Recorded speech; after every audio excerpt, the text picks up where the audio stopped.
a spiritual war ignited between the light and the dark. And for millennia, the dark has been able to, you know, get a little bigger and grow a little bigger. Um, but the story has already been completely written. This is what I say. The light has already won. It has already won. We are just simply watching it unfold.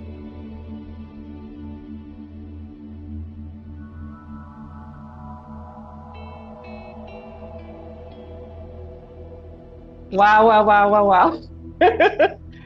I'm just sitting here like I felt like I watched the whole movie. Like I was like on the edge of my seat. And I'm like, I know you're younger than me, but I'm like, you're inspiring the heck out of me. Like I feel like I needed to interview you just to hear this to inspire and get me back on track. Because I'm way off track.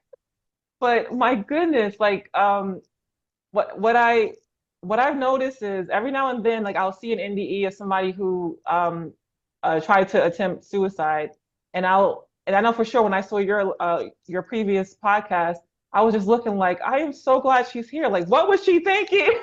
Like, stay, we need you. Don't go. But there's, you might come across it too. Like you hear somebody who you're just looking at, like, oh my God, you are just everything. Like you are awesomeness personified, and you wanted to do what, you know? And that's how I felt when I was, watching your story. So I wanted to make sure I just told you that you are just glowing. Your soul shines. Like you had to stay here. You had to stay here, and it supports people because I mean, I feel like, especially as Black women. I feel like not to say most, but a lot of Black women have been in a lot of the places that you have been in, and emotionally, in life, physically, etc. Um, the things you said that really got me. I'm not going in any order because I did write a bunch of questions, but you were just like, like kind of like, why am I here? Nobody likes me. Nobody wants me. Nobody did it. This is like, I mean, we're kind of at the bottom of the barrel, at least in this country. I don't know how it is in other countries, but here it's like no one sees you, no one listens. You're unwanted. You're kind of like the untouchable in some extent. And and I think it's because this world is upside down. Because I think that probably in the spiritual realm, we're probably on a whole nother level. I've seen signs of that. So for whatever reason that is the case here, um, it's easier for us to let that get to us and to kind of break us down and make us feel like, okay, if that's the case, then I might as well not. So I'm just so glad that you got past it. I'm glad you even mentioned it too, because there's somebody who's listening who's just like, yep, yep, yep, 100%, And then let me go back to the questions because otherwise I'll start getting into a lot of. So when you said Santeria, Yeah. I'm African American, so but I grew up in the city in New York City and grew up alongside people who would mention this every now and then. And I was just like, I still don't fully know what it is, but they would kind of say it like, oh, don't mess with that person. They know Santeria. That's kind of how it was said, like kind of like voodoo, with the Haitians. So if you could just go just because this is not a whole video about that, but just kind of explain just for me really, is it kind of like African ancestral worship? Is that how it got into Cuba? Kind of like the African, I don't even know what we call it, but African religions coming over and then kind of melding with Catholicism? Is that what happened? Yes, closely. Yes. So yeah, Santeria is basically the Afro-Cuban version of the Yoruba religion in Africa, in Nigeria, Africa. So Oh. basically the basis of the foundation, like the foundational story of the Yoruba religion is that you have these seven deities, these seven orishas is what they call them, who Mm. basically helped create heaven and earth. And each orisha um, had a specific role to help with the evolution of humanity and the evolution of Earth herself. And Mm. there is a set of rules that must be followed by humanity in order for this to in order for evolution to be successful, and Mm. for every single person to be able to reach and fulfill their destiny, the destiny that they signed the contracts for before they incarnated. Um, Mm. so the the the differences between both, I would say, is that the Afro-Cuban version, the Santeria, has the rites and the rituals are a little bit differently um, compared to the Yoruba, because they more focus on making sure that you not only fulfill your destiny, but that you have an understanding as to um, how to really work with your ancestors. There is a prominent there's a prominent part of the practice of you worshiping and like revering your ancestors, as they are the ones who guide you. Um, Growing up, I had the gifts of being able to channel. As a child, I was able to trans channel, actually, and it scared me a little bit because I didn't have the guide. It was more of a, I wasn't given the proper training to understand what was happening. And so when I would go to these seances and spirit would just come and speak through me and would, it would basically encapsulate my body, I would be terrified as a child, like, what is happening? Though I would see it happening with the other members of the group, I I couldn't fully understand it.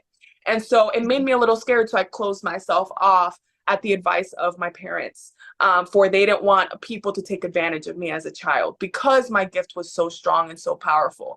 And so um, there was practices that basically was specifically meant to worship and honor our ancestors, for they are the ones that guide us towards fulfilling our destiny. So that is the difference. Because the Yoruba religion really more focuses on honoring the orishas, and it's like the Greek religion where they place offerings for the gods and the goddesses. It's the same kind Mhm. of, close to the same type of things, Mhm. and the rituals are just a little bit differently because it's from the motherland. So Mhm. that's the difference. Okay, okay. So that opened up a lot. I understand a little bit more. And it's interesting to hear that you were channeling. So it sounds like you had some psychic gifts before the NDE as opposed to like after, you know? Yeah, Yeah, yeah, okay. definitely. Now, so here's a question. So you said it was kind of a fear-based religion, or it seemed that way as a youth, right? Did that come from the Santeria, or did it come from the Catholicism, or both? It The two? actually came from both. So it came Really? from both. The Catholicism was more about the notion of hell, and that there's a place that we go that if we don't follow all the rules that are set forth by God, that we will be forever tortured in the torments of hell, right? So as Mhm. a child, the way that they described hell was like Yeah. super scary, right? So that was that. When it came to Santeria, it was just more of like, and this was as a child, I think because I was that type of soul that was rebellious against any authority that was not ringing true. It was that certain practice, like certain things that were part of the practice, imposed on the free will of the individual, right? Mhm. And I noticed that as a child, it says, okay, if I am the master of my own destiny, and I have to make my own choices, why are you telling me that the only way that this can happen for me is if I do it the way you're telling me? And so that Mhm. was that type of fear based. That's where the fear came from, because it would mostly come from people that are respected and people that I looked up to, that told me that if you don't do it like this, or if you don't offer this, then you're going to have an accident, or something bad's going to happen to you, or something like that, right? And so that Mhm. created that sense of fear around, like, I don't want to piss them Yeah. off, like I don't want to piss the Orishas off, right? Yeah. And years later, as I reconnected back with them, it was more of like that, the reverence that we give them truly comes from our actions and the way that we treat other individuals and the service that we provide to the world. It's not in the offerings or in the specific things. When we do that for them, it's just more of us doing it for ourselves, right? Because we're Mhm. all in the same. So for for me to understand that and to hear that directly from them, that it was just more of like me needing to understand that, one, not to hold so much value in somebody of that kind of position. Don't put a spiritual, like a spiritual teacher on a pedestal just because you think they know more than you, or don't put the priest or the pastor on a pedestal just because they say that they know the word of God.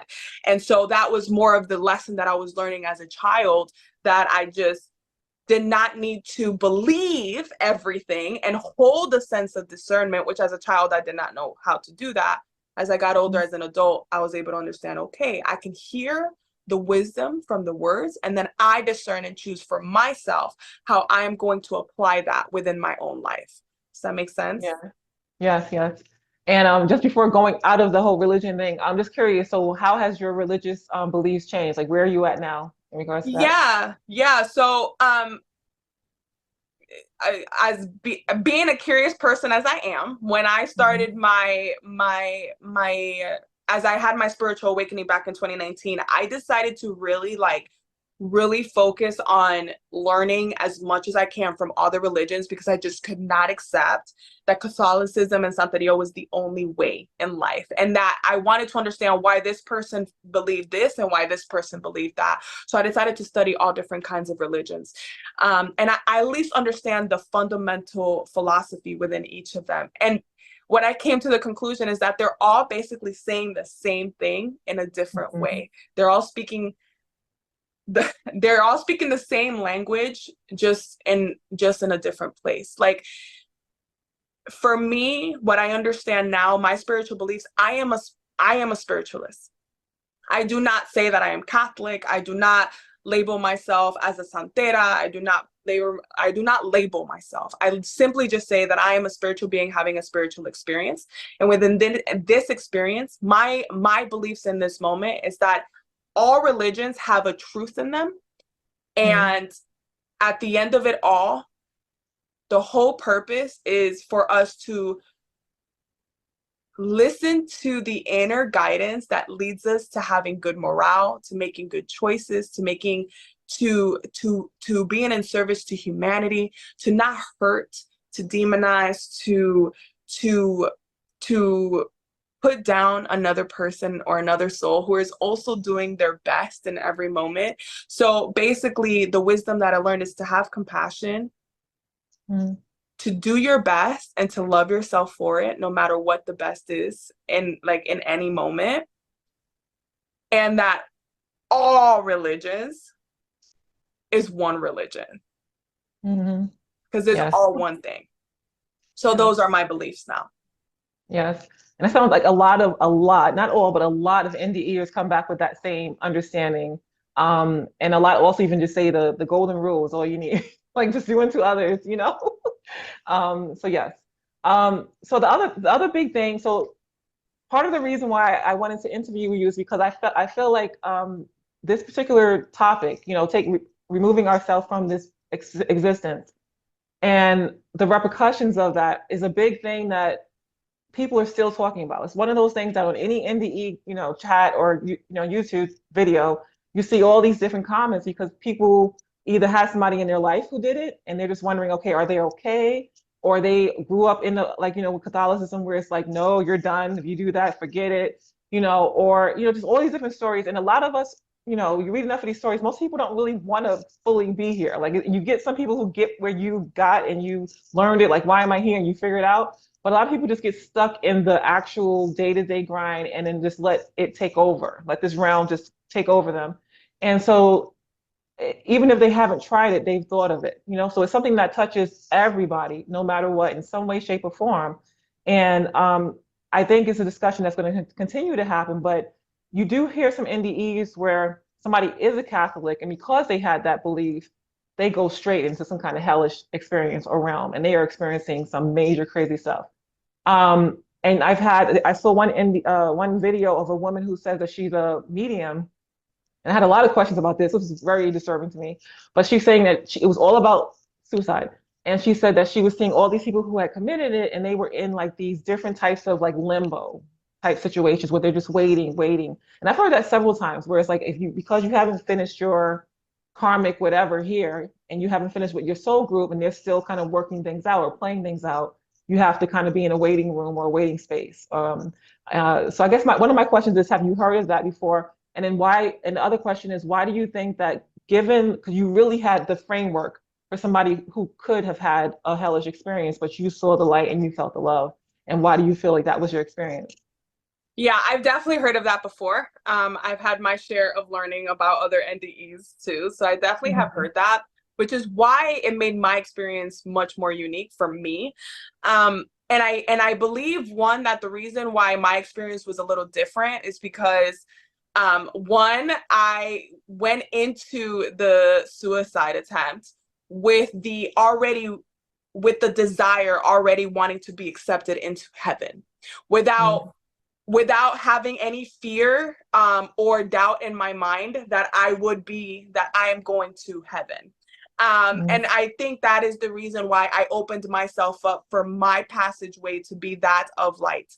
Uh, I do, and this is more of a channel transmission coming through, but I do feel as though those souls that are successful within their suicide attempts and are staying in this loop is because there wasn't an intention going in, simply that they no longer wanted to feel the suffering. They no longer wanted to feel or be in this dark place, but that energy was then manifested into confusion. It was manifested into the not knowing what will happen next. I just don't want to be here. And so that kind of creates this space of limbo of like, okay, I don't know what's going on. For me, it was like, I know my ancestors and my angels are with me. I'm going to be carried into heaven. I'm going to go back into this place of no longer feeling the suffering. So it was like I went into it with the intention, as per the ritual, right? I went into it with the intention. Other individuals, especially if it's in such a tragic way, it's more of like their soul can't fully comprehend what had just happened because there was an intention already when they first incarnate, and they already have a life path. However, there is also something else that I would like to say as it's coming through. And it's a little difficult for some people to fully understand, but I do not have a monopoly on truth, but this is my belief. Um, as as I hear this, I'm hearing that some souls do come in with the contract of attempting suicide at a certain period in their life in order to open the hearts of those around them, or to awaken the souls that they promised that would awaken through that kind of experience. And Mm. so obviously that was not me. That was not my contract, and my soul knew that, and my soul was like, no, we're not done, let's go back. And so for those souls that do pass on with that contract, once the souls reach the other side, then they're like, oh, okay, we did it, all right, and then they go back into that space, right, that space of light, um which is always light, by the way. The mental space of is what creates this matrix, this what's the best way that I can put it, this hologram, this dream space of being in a hellish space, because the beliefs that they carry with them from the lifetime that they lived, especially if they went to church or they had any notion of hell, or or like, or like eternal torment, they go into the afterlife with these beliefs ingrained within them, and they are not able to let that go. And so Mm. that's why they stay within this loop. Yes. And your situation actually supports the idea that we as souls have the power to create and manifest instantly our environment in the afterlife. Because like you said, you were like, okay, nope, I know I'm doing this, but I'm going with my family, I'm going with God, I'm going to be happy, I'm going to be in a good spot. Whereas others might, like you said, might be in that complete torment, anguish moment, and then they're just going from one anguish to another anguish and not getting out of it. Okay, so that's important to say. Thing that I wanted to mention was because I've had this conversation with other people after seeing certain videos. especially when it's somebody who passed, who's like, like a Robin Williams, people who like are just loved. It's like, how could you, like, why would you ever think of doing this, And that's what really bothers people when it's somebody you just think has everything going for them, or everybody loves them, or they should be happy, but they're not, and they leave. But I've also wondered, and I always get upset when people say that they're going into a bad situation or they're going to be punished, or that's like totally one of the like everything else is okay, but not that. That's the one thing on the other side that they're just like so upset about. I've heard this and I'm like, oh God. Because if anything, when people, I mean, I don't know if part of your belief system or what resonates with you is the idea of like the volunteers and the earth angels and the light workers. You have these beings who are coming from higher dimensions where it's just pure bliss and unicorns and rainbows and glitter. At least that's where I'm from, So all this awesomeness, and then you're coming down to this extremely, like, I think for me, hellish, but very dark. Let's just say that very dark realm. And the obvious response to that is like, what is this? Where am I? What is happening? So I feel like if anything, a good portion of the people who, not to even say are even thinking about it or doing it, who just are more prone to it are the ones who are here to help, and who are not used to this. This is not the norm for them, So I stand by and I don't want people to think that to see them in a bad way, because I just feel like a lot of our angels might be overtaken by this experience and might leave for just that reason. So just want to Yes. mention that. um, Yes, I absolutely agree. And I will say this too. Um, there, there are, even as angels, they also come and forget. The whole point of incarnating as souls in a human body is to forget, because the journey is the process of remembering. And in their core, in their heart, these beautiful souls are beautiful, and in their service they provide love, and they provide laughter, and they provide joy, and they provide this, what their soul was meant to provide. But they still have their own experiences as human, and they still have the constructs and the programming that stay within the ego, that still run in the background and still run in the back of their mind, and they're not able to remember or separate that. And so that can overcome them and lead them into that path for sure. Yes. And a part of, like usually when I have these interviews, not to say I have an agenda, but there's just certain things that I feel like I want to speak to certain people during it. You know what I mean?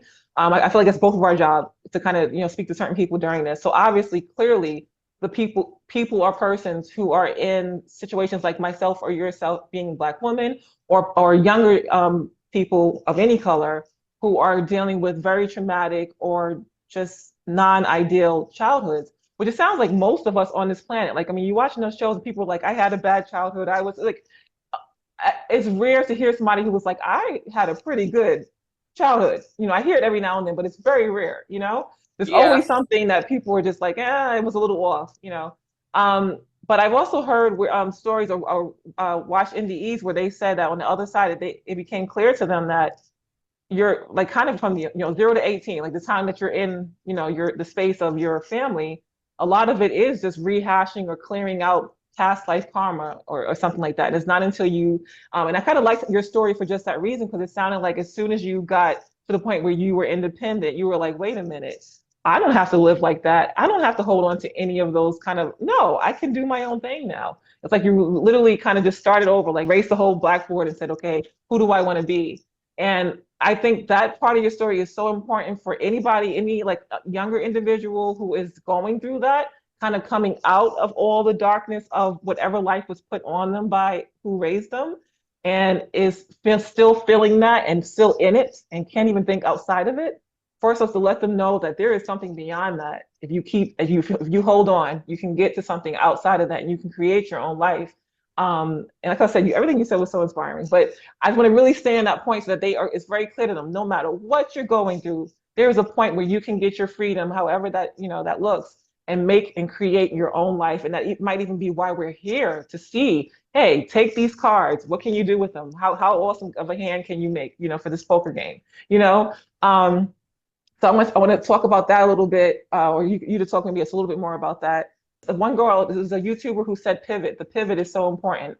And I didn't understand what she meant because I'm not like cool like that. But I started to realize, oh, I've done that millions of times in my life. Like you literally just start completely anew. New place, new state, new frame of mind, new wardrobe, new whatever, new name, change your name, whatever you need to get out of the muck that was put on you and create your own existence, you can do it, you know? So I really want you to, like, if you could just speak maybe a little bit more into that. Perfect. Okay, so let's start with the first one. So if I'm just remembering correctly, we're talking about, individuals that that you don't have to stay within that same environment, that you can always start over, correct? Yeah.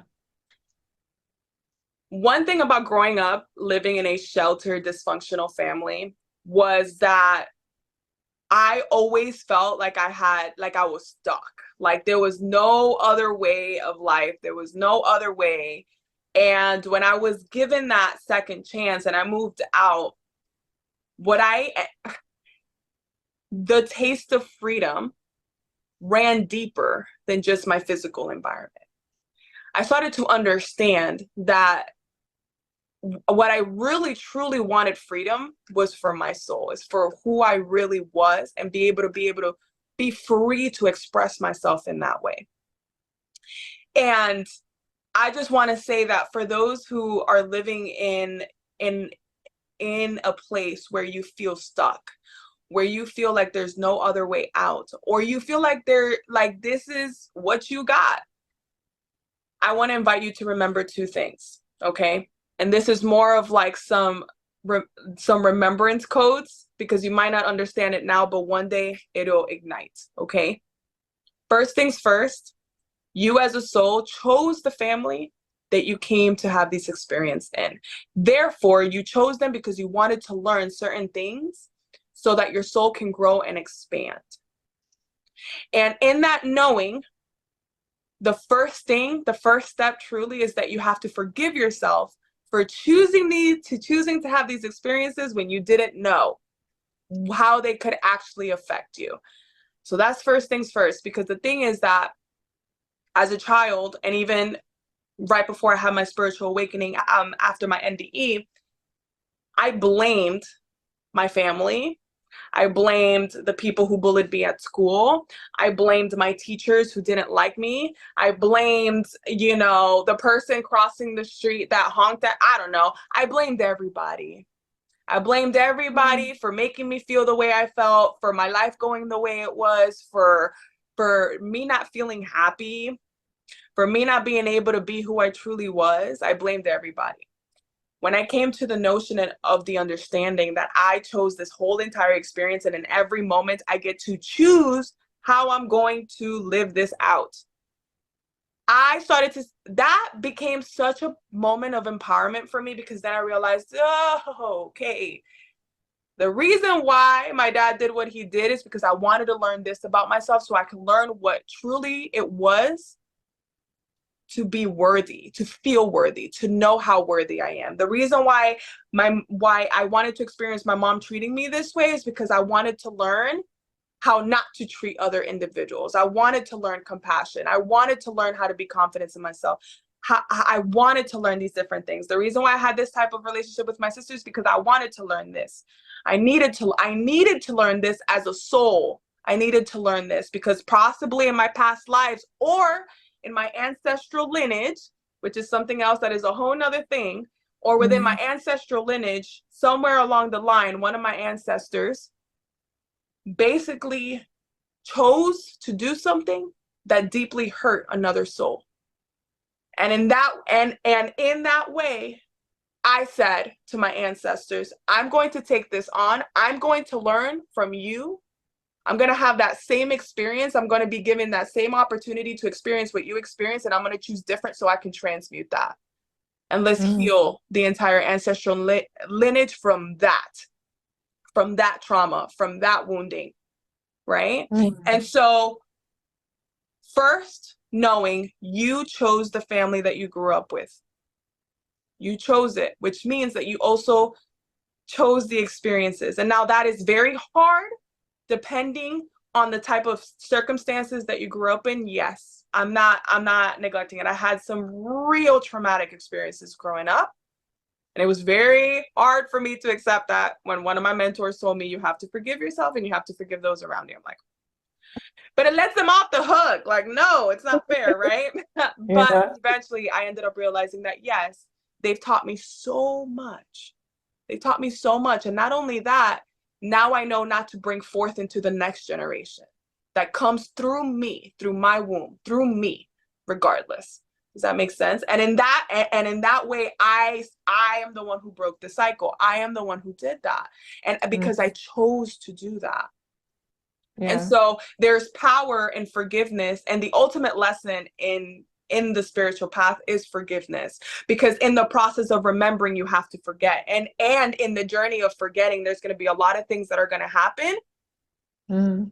that when you remember you're going to be like, what, how can I possibly, it's like imagine this, right? You're a soul, and you're right before you incarnate, you're sitting down on this like conference table, and you have your ancestors over here, you got angels over here, and you got the whole team, the whole squad, and they're like, you know what, let's go ahead and write this. Okay, on this day you're gonna meet this person and you're gonna do this, and this soul's like, I want to help you. Like, I want to teach you that lesson. I want to help you grow that way. And they're like, okay, so we'll put you down, blah, blah, blah, blah, blah, blah. Everything is said. Everybody's like, woohoo, woohoo. Yeah, we're going to grow. We're going to be better souls. Woo, we're so happy. Cool. Awesome. Boom, you incarnate. You completely forget about all that. You forget about Mhm. all the cheering and the laughter and the happiness that was going on while all of that was being created. Mhm. And you forget, and you're going through the muck of it, and you're like, what is happening? I hate the world. Why is this so dark? Why is this so difficult? And then when you remember, you laugh. You laugh, Mhm. and you're like, oh, thank goodness. Thank goodness Mhm. this is what it really was. And now from here on forth, I can live my life a little more differently because now I remember, right? Yes. And now I can be a little different. Now I can act a little different. Now I can see things a little differently because now I remember. I remember. Now, with that said, I love all this energy, and this is what this comes up in a lot of NDE. So it's not like you know, I resonate with that whole idea of us coming and in the whole soul contracts and all that stuff because I've just heard it in so many NDEs of people who knew nothing about that. It wasn't like it's all new age, NDEers. These are people who either were atheists or Christian or Muslim or this, whatever, and they're experiencing a lot of these same things that it makes me think, okay, this is reality. But and this is something I'm going through myself, and it's been a very big part of my learning, I guess, and something that I guess I wanted to learn, God knows why. But as I can only have this conversation with you because again, we are females of color, not from the same heritage, but females of color. So for the kid who grew up in Brooklyn, who the child, and I actually know people like this who are awesome, by the way, but the child of two crackheads, like lived on the street, on and off the street, crazy situations, foster care, this, that, violence, anything you can think of that can go wrong. They just are living a horror show. They, finally get stuff together and they say, okay, I'm going to school, I'm graduating, I'm going to go live in this state over here, whatever. And then they start dealing with the biggest issue that surrounds Blacks in America, racism, systematic, on the street, in your face, everywhere you turn around. What is it about people, and not to even just say people of color, because we have the Palestinians who are going through absolute hell right now as well.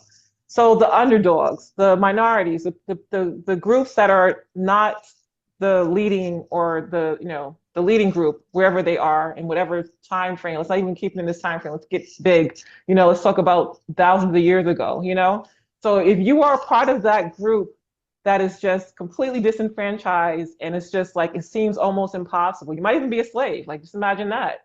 You could be a slave somewhere. And again, because I'm trying not to keep it just black and white because that's how I see it now, but you could be that Irish slave, you could be that Greek slave, you can be that Egyptian. So the whole world is going against you. I need you to kind of speak to that as well because I just feel like there's still people. I think that's going to help cinch it. So like for people who really just feel like I don't know what they're talking about. There's no way I would have signed up for this. This is impossible. Da, da, da, da. What can you say to that person to motivate them? like, and to get them to just say, okay, look, stay in the game and figure this out, or overcome. Yeah, yeah. And what I would say is that I am so proud of you for even being here because Earth is hard. You can ask any other beings, and I do channel galactic beings as well. You ask any other beings, and they're like, Earth is like getting the PhD as a soul, like literally very hard training. This is what I will say, and this took me a while too. But my team, the way that they explained it to me is that us, the minorities, those who are shunned, who are ostracized, who are frowned upon, who are guilted, shamed, beaten, punished, all of us, the black sheeps, the other side, the others, right? We are the ones who said, we are going to go through this experience so that we can anchor in more light and change the dynamics. Because what happened is that it goes way deeper than this, but I'm going to keep it very on the surface right now. Eons ago, eons, not thousands, eons ago, a spiritual war ignited between the light and the dark. And for millennia, the dark has been able to, get a little bigger and grow a little bigger. But the story has already been completely written. This is what I say. The light has already won. It has already won. We are just simply watching it unfold. So us, the minority, we are the spiritual warriors. We are the ones carrying the torch. We are the ones digging the tunnel. We're on the front lines. We are the ones that are picking those up. We are the ones planting seeds on the ground. We are the one helping the earth come back into balance. So the challenge, the resistance, the opposing force is necessary to bring everything back into balance. So let me go back and saying this. Individually, we need resistance. Now, I'm a personal trainer, so I'm going to go ahead and use this example.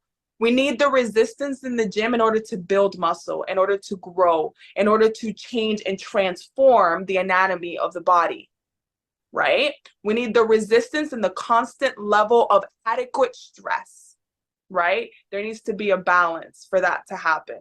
So as an individual, we need those individuals to make us feel small so that we can work through and understand why we are not that, why that is not our truth. We need individuals to make us feel like the color of our skin is a problem, for us to understand that that is our power. We need to understand that different people can come together because we are all one. We all come from the same source, from the same spark that created everything, right? And it just goes deeper and deeper and deeper with that. Us, the minority, and I say the minority, and I'm talking about everybody. I'm talking about everybody. But I say the minority because that is more in resonance of the individuals that can understand a little bit of what I'm saying. Us, the minority, we are the black sheep. We are the ugly duckling on purpose. Be proud of that job. Be so grateful for that role.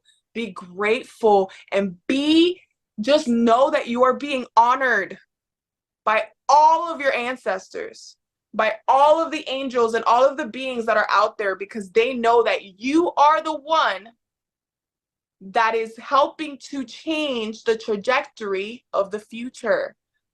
You are the one, you are the reason why the light already won.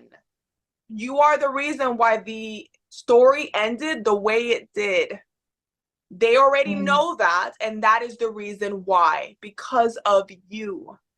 So just know to be grateful, to be proud, and to stand in your power and know that you are sovereign, that you have the choice to experience what you want to experience. So this is what I will say. If you focus on one thing, that is what will manifest. If you focus on something else, that is what will manifest. So if you are focused on what is causing you pain, on what's causing you harm, on what's causing you feeling guilty and ashamed, and what's making you feel like you are nothing, change that. You have the opportunity to, in every moment, to start again. Remember that pivot point? You can pivot that in any second, in any moment. You pivot that and you remember, you know what? You know what? They're mad. They're mad. That's okay. They're hateful. That's okay. I don't have to be that way. I am here on purpose. This is my power. So I'm grateful for it. My ancestors waited for me. This is the reason why I'm here. I'm breaking the cycle. And just know that you are not alone, because there's millions and billions of us on earth doing the same thing. So don't quit. Don't stop. Don't be afraid. Have the courage. Be proud. Be loud. Do not be afraid. It's on purpose. You're supposed to be the minority, because it has to come into balance. You are everything. You are officially everything. Aww. I am making that whole little, like, that whole thing right there is going to be a whole video, a whole little short, because my God, that is what so many young Palestinians and African Americans and Native Americans, and they all need to hear those words. They need to remember that. Because I mean, there is a big, and I mean, now I realize why I asked that question. There is a big and a big thing where a trend where both, you know, African Americans, Native Americans, a lot of these groups are committing suicide. They're leaving because this is too much, and there's nobody talking to them. There's nobody explaining to them why it's so hard, why it's so difficult, why are they fighting everybody, it seems, you know, just to stay alive and to be here. And you said, and I you know, I'm probably gonna make a shirt about this. Hopefully you don't sue me. But you just said something that is so amazing. I am here on purpose. Yes, that's it. I am here on purpose. That is everything. That is everything. I am here on purpose. Keep reminding, that is a perfect affirmation. I am here on purpose. I came here for a reason. I got a job to do, so leave me alone. Like, get out of my way. That's I got a job to do. I love that attitude. And that's the attitude that they have to start having. And it doesn't have to be, because, like, when, as you were talking and you were saying that, I was like trying to figure out, like, how do I word this? Like, what is this that is going to help them and that helps you? And it is that kind of becoming the, you know, becoming the hero as opposed to the victim, you know, like kind of empowering yourself and seeing everything as like a challenge that you're going to overcome. And not even just seeing it as a challenge, and then life becomes stressful. See it as a challenge that you already overcame. I love that you said the story's already over. The story's done. We won already. Like, we're just going through the motions. We're just watching it unfold. Yes, I love it. I love it. I love it. People do see entities, and some people, I feel like they just go straight to source, is what I say. So you went kind of straight to source. You saw the light. Yeah. Do you have any, like, have you thought about that? Like, why did you just see the light and feel the love, like go directly there, as opposed to like a tunnel or seeing Jesus or different entities and stuff? So I believe that the reason why I went straight to source is because I just went straight to the truth of what it is. The other beings are just manifestations of the archetypes that we basically create in order to help us, to guide us through our lives, right? And source is really everything. Like, and like every being that in the ears see, like Jesus, a master teacher, a beautiful ascended master, Christ consciousness is just that, a consciousness. And what is consciousness? It's source. So I believe that the reason why I went and seen source, the light, directly, is because that's really all there is. That's really all there is. I didn't hear anything. I didn't see anything. I didn't go through a tunnel. I was just, my soul was ready to basically remind me of the truth and then bring me back with it. I didn't need like the extra, you know, I didn't need the extra detours, or let's go over here and let's talk to this person, or let's go over here and see this. I didn't need that. I was, like I said, my intention going in, it was like, I just want to go straight into heaven. I just want to go with God and be with my ancestors. don't want to be here anymore, you know? So Yeah. when I closed my eyes and boom, I was immediately taken, or my soul, actually, I felt like my soul went into, it was just more of like the opening of the realization that that's all there really is. It's just light. Mm. From the darkness comes the light. The darkness is where the creation is possible. The light itself is the creation. So that is the truth, which is love. And I believe that is the reason why, for me, I just went straight to love. I just went straight to the truth of, for me. Yeah. Yes, yes. Perfect, perfect. Um, and then I'm really confused as to when you actually remembered your NDE. I have it listed as when you got to the top of the one of the mountains, the second one. That's Okay, what it so that was. was The right. first Okay. one. The first one. Oh, the first one. Okay, It okay. was the first one. I remembered in the first one. Oh, okay, okay, got it, got it. All right. So who did you tell about your NDE after it, and then like how soon after? I didn't tell anybody about my NDE. I What? kept that a secret. The reason being is because initially, when I first got out of the hospital and I went back into my home environment, it wasn't a safe place to do so. It wasn't, I didn't have I didn't have I didn't see an opportunity where I could express that kind of experience. It would have been met with so much resistance. And so, um, when I moved out and I started having experiences, like, I don't want to tell anybody about it. Like, I didn't want anybody to think I was weird. Oh my God, you try to take your own life. I don't know. I still, in a way, still felt a little bit of shame around that. Now that I think of it, I kind of still held on to maybe a little bit of it for even attempting. Because when I came back, I'm like, why did I even try to do this in the first place? Like, there's a whole purpose to this, right? So I Mm, probably held on to a little bit of shame of that. It wasn't until I reached that mountain that I finally said, you know what? I do not have to be ashamed of this. I needed that to happen. I mm, needed to remember that love. I needed to remember that truth about all of this.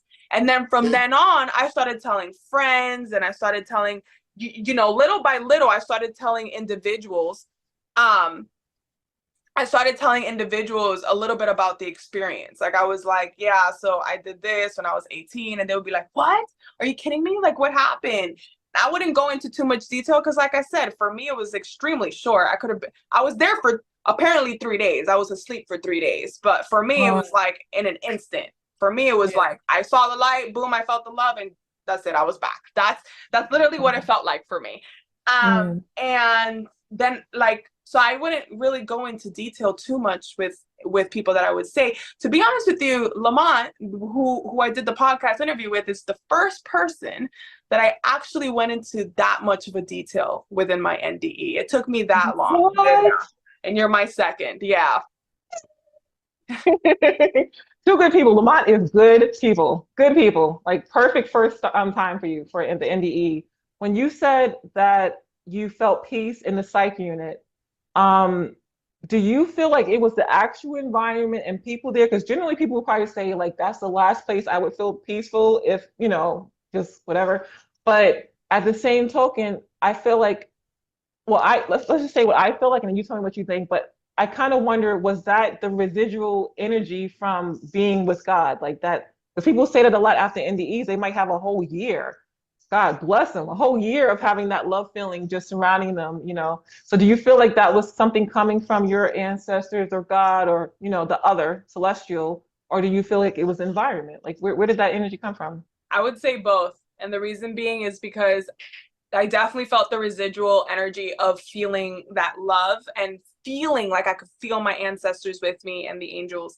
They were definitely surrounding me and protecting me from, anything that could have possibly happened. But I definitely felt that peace that came from that love, even though I couldn't. I still did not remember fully like what happened in the NDE. I could feel it. But it also was my outer environment because I was used to constant invasion of privacy, constant um, yelling and screaming. I was so used to having my senses constantly on 10 while also having my system being so dysregulated. In the psych unit, everybody left me alone. I was able to go where I wanted to go. I could go to sleep when I wanted to go to sleep. I could do what I wanted to do when I wanted to do it, still within the parameters of obviously the space and the Yeah. circumstance. But there was nobody telling me that I was this person and I would never be nothing in my like I wasn't constantly bombarded with things that made me feel bad. I was just left alone. I was and being left alone, I was able to be present with my body, and I could almost like feel like I was watching everything, like I was watching a movie or something in front of me, and I was okay and safe within my body, feeling that feeling that love and feeling surrounded by those that like my ancestors and my angels that were there with me. So yeah, it was definitely Yeah. both. Yes, yes. And I love that whole moment because on one hand, I just want to have this moment of talking to whoever needs to hear this, if they're going through something like that in their life, or if they did before and they haven't really thought about it before. But I really just hope, and I actually pray, like I pray daily for the world. I pray that the children or people who are going through that realize that they have unseen helpers. Like there's always that angel, guardian angel, your higher self, God. Like you really have to like, I mean, you don't have to go and have a whole troop, even though you probably do, whether you want it or not. But find and believe in the other, the that you are being watched and that you're being guided and you're being loved. At least those three things, if possible, whoever that means to you, whoever you perceive is behind that, because ultimately it is God, just like you said, everything is God, right?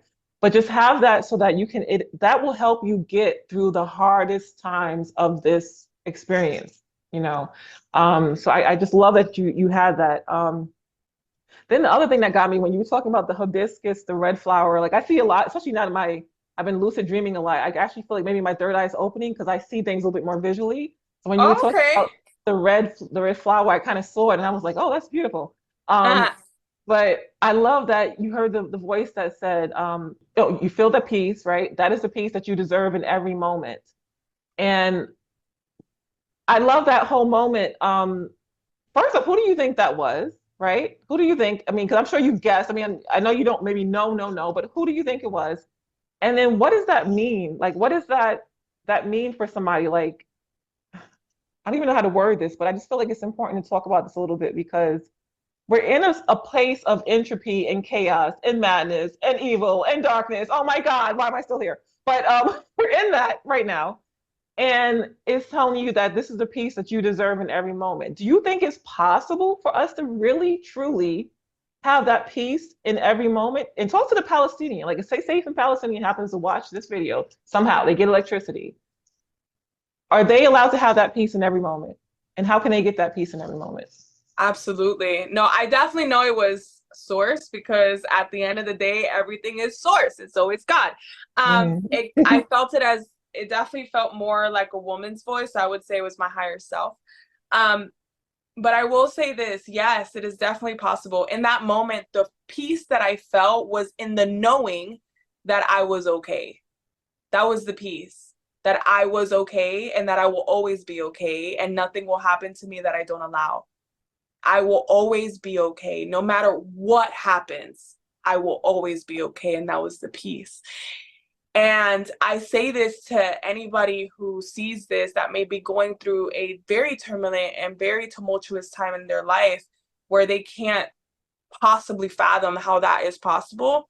This is what I will say. When you pray and you're speaking to God or you're praying to whoever you are praying to, in the moment of prayer, there is a sense of peace after you finish praying that you have been heard. In that moment of being heard, you know that you are going to be okay.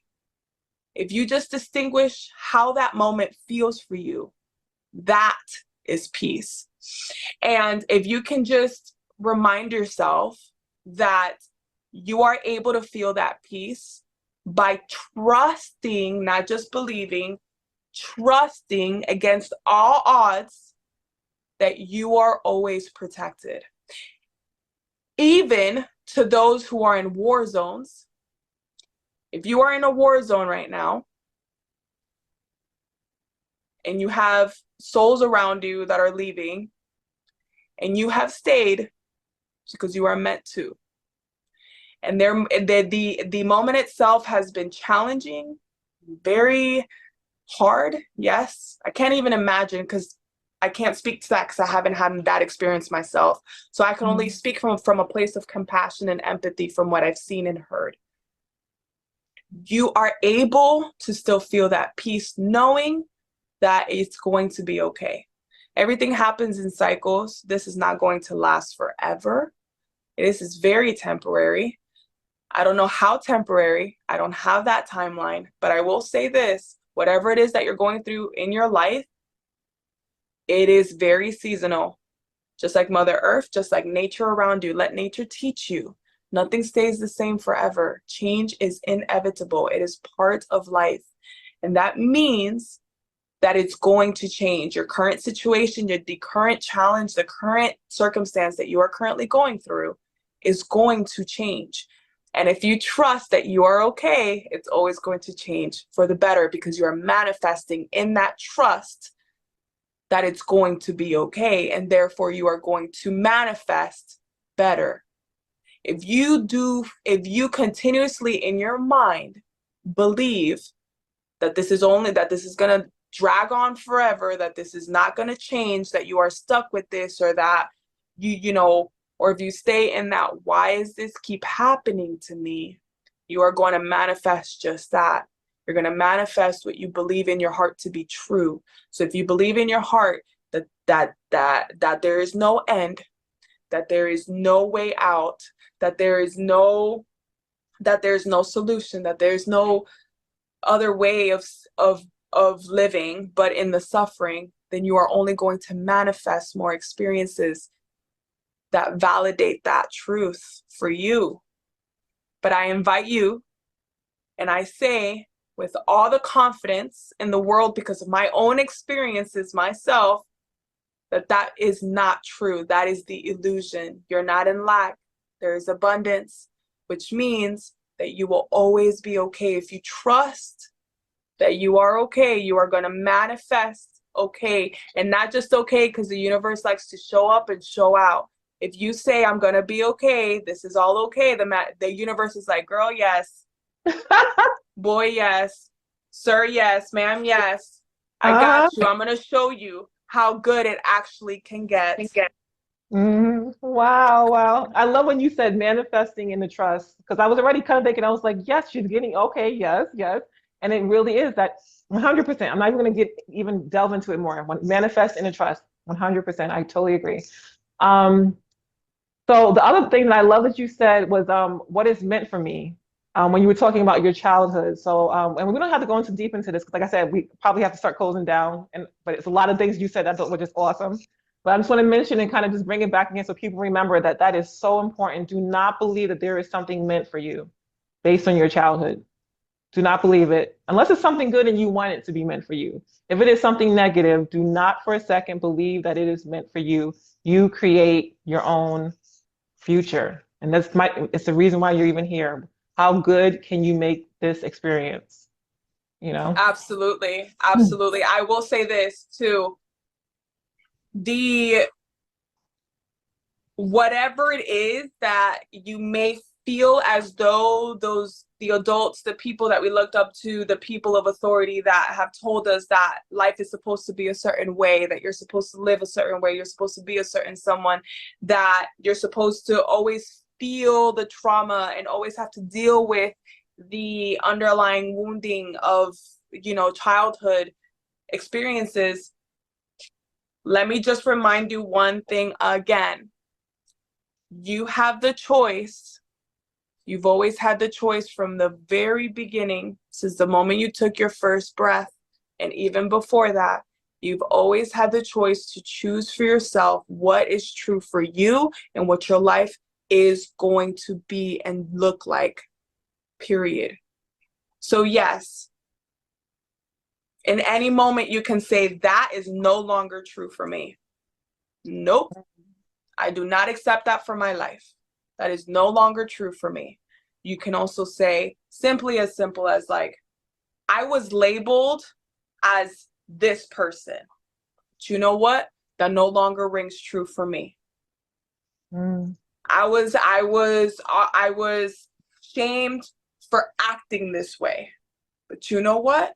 That is how I love to be. And therefore, I'm going to continue to do so because that's what I choose for myself. Just always remember the golden rule. Mm-hmm. That's it. That is Yeah. it. Just always remember that however you treat others is how they're going to treat you. You're teaching the world how to love you. So if you want the world to love you, you have to love the world. And in doing so, you're loving yourself. That's it. It's everything's a mirror. Every single person, situation, circumstance, all of it is a mirror to how you are truly loving yourself. And source, guess what? The source inside of you that lives within that encapsulates everything is unconditional love. So the remembering is how to love yourself unconditionally. Beautiful, beautiful, beautiful. And we're definitely winding down. I think we've kind of said everything that we kind of needed to say here. I just wanted to mention because I just love the climbing the mountain. That's what was therapeutic for you. It could be different for other people. It could be skating, it could be playing basketball, it could be swimming, it could just be sitting and meditating, or just being to yourself, reading a book. There's a lot of different ways actually, maybe I do have a question here because as you were saying it, first of all, I just did a video about labyrinths and the power of the labyrinths to help you heal emotionally. And I was like, this reminds me of that kind of walkabout or that kind of, meditative walk that helps you to kind of get through everything. So when you climb those mountains, did you feel like it was like a walkabout, the hero's journey? Did you feel like it was meditative? Did you feel like it was shadow work? Like, what do you think was happening that helped it to be so therapeutic for you? For me, it was reminding me of what the journey is like.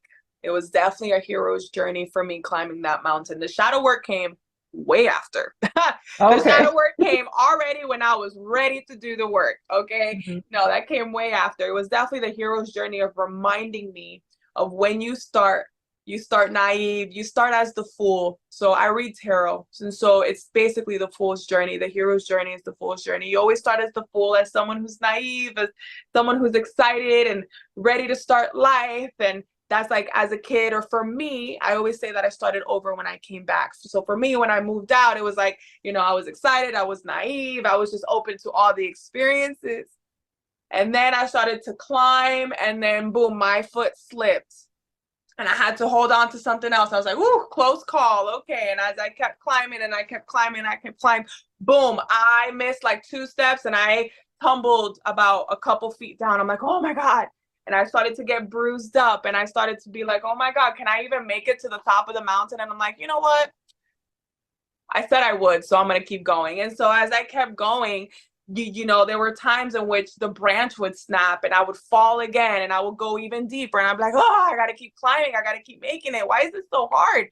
Why is this so hard?" And I was just like, "I'm just not going to give up. I choose to refuse to give up. I choose to refuse to give up." And that was the motto. That was the motto. As I kept climbing, I'm like, I choose to refuse to give up. I'm going to keep going. I'm going to keep going. I'm not going to give up. I'm not going to give up. And as I kept climbing, I kept getting bruised and I would slip a couple of feet. I kept falling. I kept going. And then when I finally reached the ledge to finally get to the top of that mountain, it was like, literally, my hair was crazy. I was all bruised up. I was dirty, and by the time I got over and I was able to stand on the top of the mountain, that feeling is incomparable. Oh, That feeling is incomparable to anything other than the love I felt in my NDE, because it was a feeling of like, yes. I Yeah. loved myself enough to get through this. I loved myself enough to prove to myself that I was going to make it to the top of this fucking mountain. I loved Oh, myself wow. enough to say, I am going to do this no matter how hard it gets. And in Mm. that process of climbing that mountain, that is the same philosophy, same the same way that I approach my everyday, no matter how hard it gets, no matter how difficult, no matter how many bruises, no matter how many people try to shut me down or kick me out or shut the door or reject me or refuse me, I keep going because I'm going to reach the top of the mountain. And when I reach the top of that mountain, I'm going to climb another mountain because it's never over. It's never over until my soul says, now we've fulfilled our destiny. We've done what we came here to do. Now we can go back.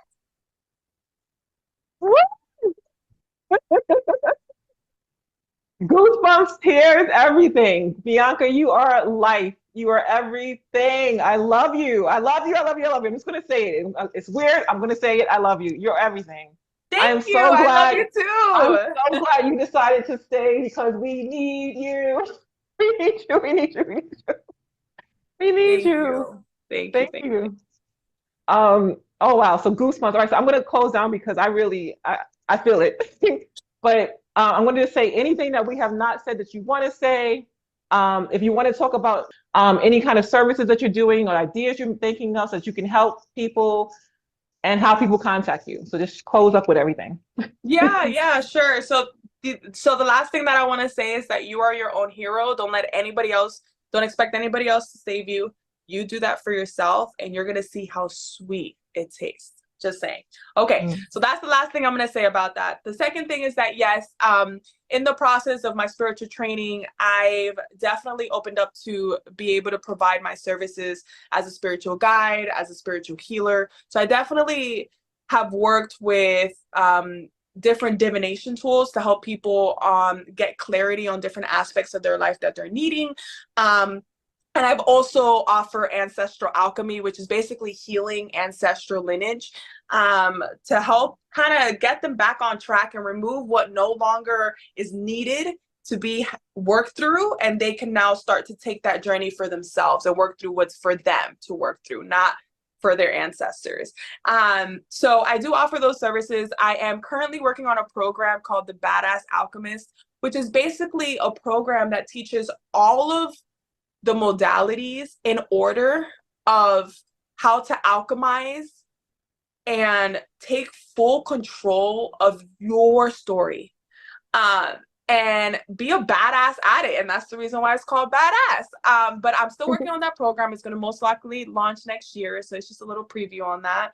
But I do Mhm. offer those services if people need clarity or if they need a little bit of an extra hand in this moment. If you resonate with my frequency, you guys can go ahead and find all of my information on my Instagram and TikTok. That's where I'm most active.